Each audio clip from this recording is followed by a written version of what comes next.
નિસહાય blind charitable trust દ્વારા પ્રજાસત્તાક દિવસ નિમિત્તે ધ્વજવંદન કાર્યક્રમનું આયોજન। પ્રજાસત્તાક દિનના પાવન અવસરે નિસહાય બ્લાઇન્ડ ચેરિટેબલ ટ્રસ્ટ દ્વારા ધ્વજવંદન કાર્યક્રમનું આયોજન કરવામાં આવ્યું હતું। આ પ્રસંગે વિસ્તારના સામાજિક કાર્યકર જ્યોતિબેન પટેલ કરકમળે રાષ્ટ્રધ્વજ ફરકાવવામાં આવ્યો હતો અને ઉપસ્થિત સૌએ રાષ્ટ્રગીત સાથે રાષ્ટ્રધ્વજને સલામી આપી હતી। ધ્વજવંદન કાર્યક્રમમાં મોટી સંખ્યામાં દિવ્યાંગો તથા અંધજનો ઉપસ્થિત રહ્યા હતા।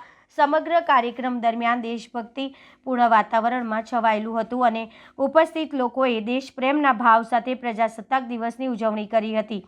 આ અવસરે ટ્રસ્ટ દ્વારા જરૂરિયાતમંદોને ભોજન કરાવવામાં આવ્યું હતું, જેના દ્વારા સેવાભાવ, માનવતા અને સામાજિક સમર્પણનો સુંદર સંદેશ આપવામાં આવ્યો હતો। ટ્રસ્ટના આ સેવા કાર્યની ચારે તરફથી પ્રશંસા કરવામાં આવી રહી છે।